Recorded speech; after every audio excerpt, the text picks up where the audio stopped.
ഞാൻ 2022 മാർച്ചിൽ ഞാനിവിടെ ആദ്യമായിട്ട് വന്നിരുന്നു. അതെൻ്റെ ഹസ്ബൻഡ് വീട്ടുകാരുടെ കൂടെ വന്നത്. അപ്പോൾ എൻ്റെ അമ്മായിമ്മ ഉടമ്പടി പുതുക്കാനായിട്ട് വന്നു. അപ്പോൾ എന്നോട് ഉടമ്പടി എടുക്കാൻ പറഞ്ഞു. അപ്പോൾ ഞാൻ പറഞ്ഞു എന്നെക്കൊണ്ട് പറ്റില്ല, ഈ പറയുന്ന കാര്യങ്ങളൊക്കെ ചെയ്യാൻ എന്നോട് പറ്റില്ല. എനിക്കറിയാം ഉടമ്പടി എടുത്താൽ എനിക്ക് ലൈഫിൽ ഒരുപാട് ചേഞ്ചസ് വരുമെന്ന് അറിയാമെങ്കിലും അതിലത്തെ നിയമങ്ങൾ പാലിക്കാൻ എന്നെക്കൊണ്ട് പറ്റുമോ എന്നുള്ള ഭയം കൊണ്ട് ഞാൻ എടുക്കില്ല എന്ന് പറഞ്ഞു. അത് കഴിഞ്ഞ് ഞാൻ കൊച്ചിലെ തൊട്ട് എന്നും കുർബാനയ്ക്ക് പോയിരുന്ന ഒരാളായിരുന്നു. കുർബാനയ്ക്ക് പോവും, എന്നും കൊന്ത ചെല്ലുന്ന ഒരാളായിരുന്നു. കോവിഡൊക്കെ വന്നതിന് ശേഷം കുർബാനയ്ക്ക് പോകലൊക്കെ മുടങ്ങി. അതേപോലെ മാതാവിൻ്റെ വഴിയിൽ നിന്ന് ഞാൻ വളരെയധികം മാറിപ്പോയി. വിവാഹത്തിന് ശേഷം ഇതേപോലെ തന്നെ കുർബാനയില്ല, കുടുംബ പ്രാർത്ഥനയുണ്ട്, അല്ലാതെ ഞാൻ സ്വന്തമായി ചെല്ലുന്ന കൊന്തയൊന്നും ഞാൻ ചെല്ലിയിരുന്നില്ല. അതുപോലെ തന്നെ ഞാൻ ഇന്നേ വരെ എക്സാമിന് എത്ര ടഫുള്ള എക്സാം ആയാലും മാതാവ് എന്നെ പാസ്സാക്കി തന്നിരുന്നു. പക്ഷേ ഈ ഒരു മാറ്റം, ഞാൻ കുർബാനയിൽ നിന്നും കൊന്തയിൽ നിന്നൊക്കെ മാറിയതിന് ശേഷം ഞാൻ എക്സാമിനൊക്കെ തോൽക്കാൻ തുടങ്ങി. അപ്പോൾ അതെനിക്ക് വളരെയധികം വിഷമം സങ്കടമൊക്കെ ഉണ്ടായിരുന്നു. പിന്നീട് ഞാൻ വിചാരിച്ചു അത് ശരിയാവും, ഞാൻ എഴുതിയെടുക്കും എന്നൊക്കെ പറഞ്ഞു. ശേഷം 2022 മാർച്ചിൽ ഞാൻ വന്നു, ഉടമ്പടി എടുത്തില്ല. അതിനുശേഷം ഞാൻ IELTS എക്സാം എഴുതാനായിട്ട് തുടങ്ങി. അപ്പോൾ എക്സാമിൻ്റെ സമയമായപ്പോൾ എല്ലാവരും വീണ്ടും പറഞ്ഞു എന്നോട് ഉടമ്പടി എടുക്കുമെന്ന് പറഞ്ഞു. അപ്പോൾ ഞാൻ പറഞ്ഞു എടുക്കില്ല. ഞാൻ പറഞ്ഞു എന്നെ കൊണ്ട് പറ്റിയെന്ന് വരില്ല, ഞാൻ എടുക്കില്ല എന്ന് പറഞ്ഞു. ഞാൻ എടുക്കില്ല എന്ന് പറഞ്ഞതിൻ്റെ പിറ്റേ ദിവസം എൻ്റെ ഡാഡി വിളിച്ചിട്ട് പറഞ്ഞു, ഡാഡിക്ക് മൂത്രസഞ്ചിയിലൊരു തടിപ്പ്. ഞങ്ങളുടെ വീട്ടിലെല്ലാവരും ഭയങ്കര പേടിച്ചു. എൻ്റെ ഡാഡി ഇത്ര പേടിച്ച് ഞാൻ കണ്ടിട്ടില്ല. എന്നാൽ ആകെ ഒരു സിറ്റുവേഷൻ കയ്യിൽ നിന്ന് പോയ പോലെ നല്ല വലിപ്പമുള്ളൊരു മുഴയായിരുന്നു. അപ്പോൾ ഞാൻ മനസ്സിലാക്കി എൻ്റെ ഒരു തെറ്റാണ്. കാരണം ഇത്രയധികം ആൾക്കാർ എന്നോട് ഉടമ്പടി എടുക്കാൻ പറഞ്ഞിട്ടും ഞാൻ ചെയ്യില്ല എന്നുള്ളവരുടെ മുഖത്ത് നോക്കി പറഞ്ഞു. എന്നോട് പറ്റില്ല, ഞാൻ ചെയ്യില്ല എന്ന് മുഖത്ത് നോക്കി പറഞ്ഞിട്ടുണ്ട്. ഒഴിഞ്ഞു മാറല്ല, മുഖത്ത് നോക്കി പറഞ്ഞു. അതിൻ്റെ ശിക്ഷയായിരിക്കാമെന്ന് കരുതി ഞാൻ എന്നെ തന്നെ കുറേ പഴിച്ചു. ഡോക്ടറെ എന്നിട്ട് ഞാൻ അന്ന് തന്നെ ഞാൻ തീരുമാനമെടുത്തു. എൻ്റെ വീട്ടിൽ മാതാവിൻ്റെ രൂപമുണ്ട്, കൃപാസന മാതാവിൻ്റെ രൂപമുണ്ട്. ഞാൻ പറഞ്ഞു, മാതാവ് ഞാൻ എത്രയും പെട്ടെന്ന് ഞാൻ ഉടമ്പടി എടുത്തുകൊണ്ട് അതിൻ്റെ പേരിൽ എൻ്റെ അച്ഛനൊന്നും ഒരു കുറവും വരുത്തരുതെന്ന് പ്രാർത്ഥിച്ചു. ഡോക്ടറെ അടുത്തേക്ക് പോയി. ഭാഗ്യവശാൽ ഡോക്ടർ പറഞ്ഞു കുഴപ്പമൊന്നുമില്ല, അത് ട്രീറ്റ്മെൻറ്റ് എടുത്താൽ മാറാവുന്നതുള്ളൂ, നീര് കിട്ടാണ്, അതൊരു വേറൊരു രീതിയിലേക്ക് ക്യാൻസർ പോലത്തെ ഒരു മാരക രോഗത്തിലേക്ക് പോവില്ല എന്ന് പറഞ്ഞു. അപ്പോൾ എനിക്ക് ഒത്തിരി സന്തോഷമായി. ഞാനെടുത്ത തീരുമാനം കൊണ്ടായിരിക്കണം മാതാവ് എനിക്കതങ്ങനൊരു മാറ്റം സംഭവിച്ചത്. അങ്ങനെ ഞാനിവിടെ ഒരു മെയിൽ വന്ന് ഉടമ്പടി എടുത്തു. ഞാൻ ഫസ്റ്റ് വട്ടം എക്സാമിൻ്റെ തൊട്ടടുത്തായിട്ട് ഞാൻ ഉടമ്പടി എടുത്തത്. അപ്പോൾ ഈ ഉടമ്പടിയിൽ പറഞ്ഞ കാര്യമൊക്കെ ഞാൻ ചെയ്യുന്നുണ്ടായിരുന്നു. ഒരാഴ്ചത്തോളം ആകുമ്പോഴേക്കും എൻ്റെ എക്സാമായി. ഞാൻ എക്സാം എഴുതി. ആദ്യത്തെ വട്ടം ഞാൻ ഫെയിലായി. പക്ഷെ ഞാൻ മാതാവോട് പറഞ്ഞിട്ടുണ്ടായിരുന്നു ഞാൻ കാനഡയിലേക്ക് പോകാനാണ് ഞാൻ എഴുതിയിരുന്നത്. പക്ഷെ എനിക്ക് പഠിക്കാൻ പോകാൻ താല്പര്യം ഉണ്ടായിരുന്നില്ല. ഞാൻ വിചാരിച്ചു എനിക്ക് ജോലിയാണ് വേണ്ടത്. പക്ഷേ ഞാൻ അക്കാഡമിക്ക് എഴുതിയത്. അപ്പോൾ ഞാൻ മാതാവിനോട് പറഞ്ഞു, മാതാവ് എനിക്ക് പഠിക്കാൻ വലിയ താല്പര്യമൊന്നുമില്ല, ജോലിക്ക് പോകാൻ തന്നെയാണ് ഇഷ്ടം എന്ന് പറഞ്ഞു. അപ്പോൾ ഞാൻ ആദ്യത്തെ തൊട്ട് ഫെയിലായി.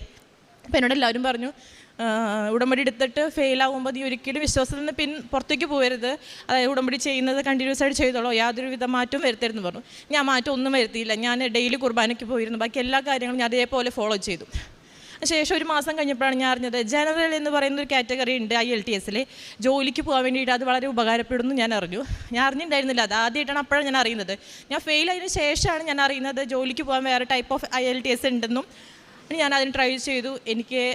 ഞാൻ പാസ്സാവെന്ന് പറയുന്നത് രണ്ടാമത്തെ വട്ടം ഞാൻ ഉടമ്പടി എടുക്കാൻ വന്നിട്ട് ഉടമ്പടി എടുത്തത് പിറ്റേ ദിവസമാണ് എനിക്ക് റിസൾട്ട് വരുന്നതും ഞാൻ പാസ്സാവുന്നതും. അതുപോലെ തന്നെ ഞാനൊരു സ്കൂളിൽ വർക്ക് ചെയ്യായിരുന്നു. അവിടെ നിന്ന് എനിക്ക് സാലറി കിട്ടാണ്ടായിരുന്നു. എനിക്കൊരു 9 മാസത്തോളമായിട്ട് സാലറി കിട്ടിയിരുന്നില്ല. അവർ ഞാൻ ഇടയ്ക്കിടയ്ക്ക് കോൺടാക്ട് ചെയ്യുമ്പോൾ ഇപ്പം തരാം എന്ന് പറഞ്ഞു 9 മാസത്തോളം കിട്ടിയില്ല. രണ്ടാമത്തെ വട്ടം ഞാൻ ഉടമ്പടി എടുക്കാൻ വന്ന് ഞാനിവിടെ ആലുവ ബസ് സ്റ്റാൻഡിൽ നിൽക്കുമ്പോഴാണ് എനിക്ക് അവിടുത്തെ HM വിളിച്ച് പറയുന്നത് സാലറി ക്രെഡിറ്റ് ആയിട്ടുണ്ടെന്നും. ഒരു രാത്രി 9 മണി നേരത്തെ എനിക്ക് എൻ്റെ സാലറി ക്രെഡിറ്റ് ആയിട്ട് എൻ്റെ അക്കൗണ്ടിലേക്ക് വന്നു. ഞാൻ ഒത്തിരി സന്തോഷമായി. കാരണം അതൊന്നും ഞാൻ ഉടമ്പടിയിൽ വെച്ചിട്ടുള്ള കാര്യങ്ങളായിരുന്നില്ല. പക്ഷെ ഇതൊക്കെ ഞാൻ വെക്കാത്ത പല കാര്യങ്ങളും മാതാവ് എൻ്റെ കൂടെ നിന്ന് നടത്തുമായിരുന്നു. അതേപോലെ തന്നെ എൻ്റെ പപ്പയ്ക്ക് ഭയങ്കര മുട്ടുവേദനയാണ്. ആൾക്ക് ഈ വെയിറ്റൊക്കെ എടുക്കുന്ന ആളായതുകൊണ്ട് വെയിറ്റ് എടുത്ത് സ്റ്റെപ്പ് കയറണം. കുറേ വർഷങ്ങളായിട്ടുള്ള മുട്ടുവേദനയാണ്. ആ മുട്ടുവേദന ഞാനിവിടുന്ന് ഉടമ്പടി എടുത്തിട്ട് ഉടമ്പടി തൈലം കൊണ്ടുപോയിട്ട് ഞാൻ വിശ്വാസ പ്രമാണം ചൊല്ലിയിട്ട് ഞാൻ മുട്ടൊക്കെ ഒഴിഞ്ഞ് പ്രാർത്ഥിക്കുമായിരുന്നു. അപ്പോൾ അതൊന്നും അടിക്ക് ഇഷ്ടമല്ല ഇങ്ങനെ ചെയ്യുന്നത്. അടി വന്നു അതൊന്നും കാര്യമില്ലടി, ഇത് വർഷങ്ങളായിട്ടുള്ളതാണെന്ന് പറഞ്ഞു. പക്ഷെ ഞാൻ ചെയ്യായിരുന്നു. ഒരു ദിവസം ഞാൻ ചെയ്തിട്ട് പിറ്റേ ദിവസം എൻ്റെ അടി വിളിച്ചിട്ട് പറഞ്ഞു നല്ല മാറ്റം ഉണ്ട് കേട്ടാന്ന് പറഞ്ഞു. പൂർണ്ണമായിട്ട് വിട്ടുപോയി എൻ്റെ അടി പറയുന്നില്ല, പക്ഷേ എനിക്കിപ്പോൾ കൂളായിട്ട് ഇറങ്ങാം, നല്ല മാറ്റം ഉണ്ടെന്ന് പറഞ്ഞു. അത് കേട്ടപ്പോഴും നമുക്ക് ഭയങ്കര സന്തോഷമായി. അതുപോലെ തന്നെ എനിക്ക് ഇയർ ബാലൻസിൻ്റെ പ്രശ്നം ഉണ്ടായിരുന്നു. എനിക്കിങ്ങനെ സ്റ്റെപ്പ് ഇറങ്ങുക, പെട്ടെന്ന് തല തിരിക്കുകയൊക്കെ ചെയ്താൽ ഈ ഭൂമി മുഴുവൻ അങ്ങനെ തല തിരിഞ്ഞ് നിൽക്കുന്ന പോലെ വരും, ഛർദ്ദിക്കാൻ വരും. എനിക്ക് സ്റ്റെപ്പ് കയറാൻ കുമ്പിട്ട് സാധനം എടുക്കാനൊക്കെ ചെയ്യുമ്പോൾ ഇയർ ബാലൻസിൽ ഭയങ്കര പ്രശ്നമായിരുന്നു. അത് എനിക്ക് ഒരു 1.5 വർഷമായിട്ടുണ്ടായിരുന്നു. എനിക്ക് പഠിക്കാനൊക്കെ കോളേജിൽ പഠിക്കുന്ന സമയത്ത് PG പഠിക്കുമായിരുന്നു. അപ്പോൾ നമുക്ക് 2ാമത്തെ നിലയിലേക്കൊക്കെ സ്റ്റെപ്പ് ഞാൻ അങ്ങനെ പിടിച്ചാൽ കയറുക, പേടിച്ചിട്ട് കയറുക, എപ്പോഴെങ്കിലും ഉരുണ്ട് താഴത്തേക്ക് വീഴുമെന്ന് പേടിക്കും. അപ്പോൾ എനിക്ക് ലാബിലൊക്കെ ചെയ്യുമ്പോൾ പെട്ടെന്ന് നമുക്ക് ഫിസിക്സ് ലാബായിരുന്നു. അപ്പോൾ എന്തെങ്കിലുമൊക്കെ ചെയ്യാൻ വേണ്ടി കുമ്പിടാൻ എഴുന്നേക്കുമ്പോൾ ചെയ്യുമ്പോൾ നമുക്ക് ഭയങ്കര ബുദ്ധിമുട്ടായിരുന്നു. ഞാനിവിടെ വന്നിട്ട് ഞാൻ ഉടമ്പടി ആദ്യത്തെ വട്ടം മാർച്ച് 2022 ഞാൻ വന്നിട്ട് ഞാൻ മാതാവിനോട് പറഞ്ഞു, മാതാവ് ഇത് വെച്ചിട്ട് എനിക്ക് എൻ്റെ കരിയർ മുന്നോട്ട് കൊണ്ടുപോകാൻ പറ്റില്ല. ഞാൻ ടീച്ചറാണ്, കുട്ടികളുടെ കൂടെ ഓടിച്ചാടി നിൽക്കേണ്ട ഒരു ടീച്ചറാണ്, എനിക്ക് ഇങ്ങനെ വന്നു കഴിഞ്ഞാൽ എനിക്കൊന്നും ചെയ്യാൻ പറ്റില്ല എന്ന് പറഞ്ഞു. ഈ 2 വർഷമായി എനിക്ക് ഇന്നേ വരെ ഇയർ ബാലൻസിൻ്റെ അസുഖം പിന്നീട് വന്നിട്ടില്ല. അതേപോലെ തന്നെയാണ് കോവിഡ് വന്നതിന് ശേഷം എൻ്റെ കൂടെ കൂടിയിട്ടുള്ള ഒരാളായിരുന്നു ബാക്ക് പെയിൻ.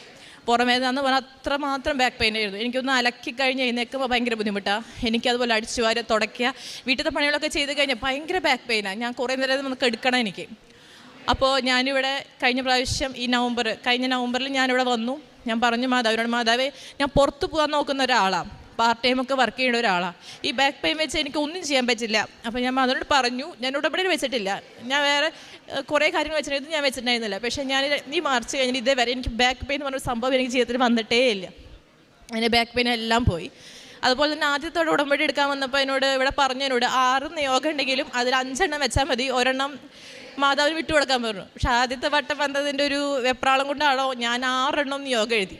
അപ്പോൾ എനിക്ക് വന്ന കുറേ കാര്യങ്ങൾ ഞാൻ ഈ പ്രാവശ്യം 2ാമത്തെ വർഷം വന്നപ്പോൾ ഞാൻ 5 കാര്യം എഴുതിയുള്ളൂ. ഒരെണ്ണം ഞാൻ മാതാവിനോട് പറഞ്ഞു, മാതാവിന് ഇഷ്ടമുള്ളത് ചെയ്യുന്നുള്ള രീതിയിലാണ് എഴുതി കൊടുത്തത്. അതുകൊണ്ട് തന്നെ ഇന്നേ വരെ എനിക്ക് യാതൊരുവിധ കുറവില്ലാതെ എന്നെ കൂടെ നിർത്തിയിട്ടുണ്ട്. ഈ 10ാം തീയതി ഞാനും എൻ്റെ ഹസ്ബൻഡും കൂടിയിട്ട് ദുബായിലേക്ക് പോവുകയാണ് ജോലി അന്വേഷിച്ചിട്ട്. എനിക്ക് 100% ഉറപ്പാണ് മാതാവിനെ അനുഗ്രഹിക്കും എന്നുള്ളത്. ഞാൻ പഴയ രീതിയിലേക്കൊന്നും കുർബാന ചെല്ലാനും മാതാവിനോട് സംസാരിക്കാനും തുടങ്ങി. ഞാൻ മാതാവ് നന്നായി സംസാരിച്ചിരുന്ന ഒരാളായിരുന്നു, പേഴ്സണലി ഒരുപാട് സംസാരിച്ചിരുന്ന ഒരാളായിരുന്നു. വീണ്ടും ഞാൻ ആ ലെവലിലേക്ക് എത്താനായിട്ട് എന്നെ സഹായിച്ചു. ഞാൻ ഉടമ്പടി പത്രം ആദ്യത്തെ പ്രാവശ്യം ഉടമ്പടി പത്രം കൊടുക്കാത്ത പലർക്കും ഞാൻ 2ാമത്തെ വട്ടം കൊടുക്കാൻ തുടങ്ങി.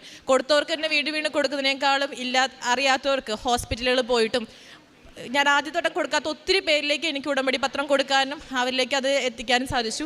അതേപോലെ എൻ്റെ കൂടെ ഉണ്ടായിരുന്ന എൻ്റെ ബ്രദേഴ്സിനും എൻ്റെ കസിൻസിനും ഒക്കെ എനിക്ക് ഇവിടേക്ക് കൊണ്ടുവരാനായിട്ട് സാധിച്ചു, അവർക്ക് ഉടമ്പടി എടുക്കാനായിട്ട് സാധിച്ചു. അപ്പോൾ അത്ര കാര്യങ്ങളിലേക്ക് എനിക്ക് ഒരുപാട് വളരാനായിട്ട് സാധിച്ചു. അതേപോലെ ഞാൻ ഒരുപാട് പേർക്ക് സഹായങ്ങൾ ചെയ്യാനായിട്ട് തുടങ്ങി.